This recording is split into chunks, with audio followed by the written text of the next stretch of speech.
Hoje nós celebramos a festa de São Pedro e São Paulo. É interessante que muitos padres, eles iniciam a pregação deste dia fazendo uma contraposição entre Pedro e Paulo. Parece que um é antítese do outro. Pedro prega para os judeus, Paulo prega para os gentios.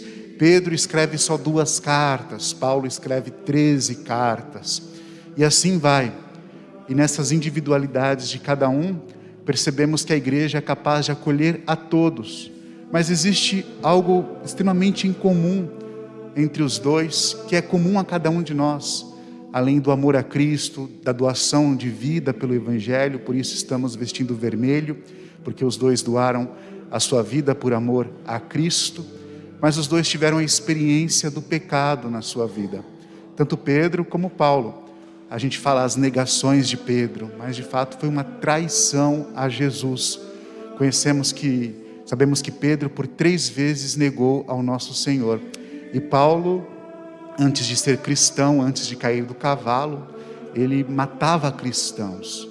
E é interessante, tem até um filme, Paulo, apóstolo de Cristo, que o diretor, ele contrapôs, um Paulo que matava as pessoas no início do filme, e no final do filme, quando Paulo é martirizado e levado à glória de Deus, os mesmos que ele martirizou são agora os que o acolhem no reino dos céus. E é interessante pensarmos nisso, nessa realidade do pecado que nos cerca. Todos nós somos pecadores, todos nós temos o famoso teto de vidro.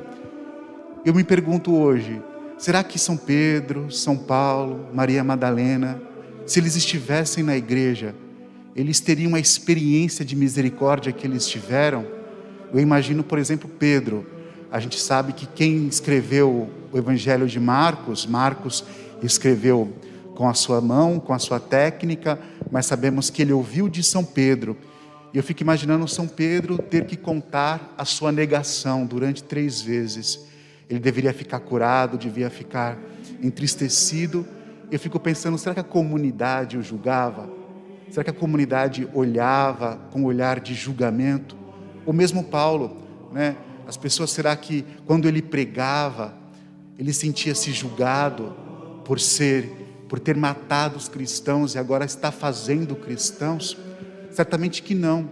Esses homens, eles experimentam a misericórdia não somente divina, mas da comunidade. A comunidade inicial era uma comunidade de perdão, de acolhida, não uma comunidade puritana, onde os pecadores não poderiam fazer parte, porque de fato essa é a missão de Jesus. Jesus veio para os doentes, é o verdadeiro médico.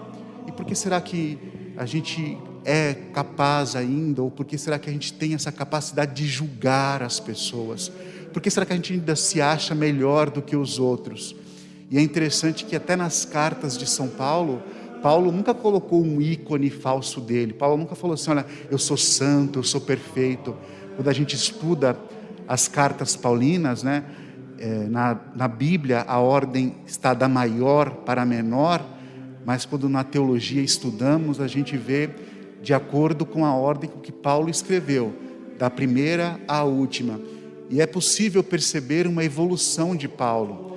Paulo, no final da sua vida, como agora a carta ao Timóteo, ele já preso, ele percebe que ele é pecador, que ele precisa da misericórdia de Deus.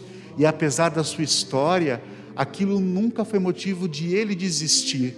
Já imagina Paulo, no seu pensamento, se ele não tivesse essa experiência da misericórdia, aquela tortura, os cristãos que ele matou, certamente devia doer no coração dele. Mas ele se agarrou à misericórdia divina. Então, amados irmãos e irmãs, que a gente possa meditar sobre isso. Será que a gente é capaz de perdoar profundamente as pessoas? Será que ainda julgamos as pessoas e esquecemos aquela palavra de nosso Senhor Jesus Cristo? Não julgueis e não sereis julgados. Não condeneis e não sereis condenados. Que a gente possa sempre ter essa consciência de que a gente não é melhor do que ninguém. Somos todos pecadores. Muitas vezes nos colocamos na cadeira de juiz que pertence a Deus, usurpamos o lugar de Deus. Somos como o primeiro homem, Adão, que se coloca no lugar de Deus. aquele que quer saber o que é o certo, o que é o errado, que quer ter conhecimento de tudo. Ao celebrarmos essa grande festa, a gente possa perceber as individualidades da pessoa, como isso foi querido por Deus, saber perdoar a nossa história pessoal, saber reconhecer que nós somos pecadores, e enquanto estivermos nessa terra continuaremos em pecado, mas sempre confiando na graça de Deus, para que a gente nunca possa julgar a nenhuma das pessoas que convivem conosco. Louvado seja nosso Senhor Jesus Cristo, para sempre seja louvado.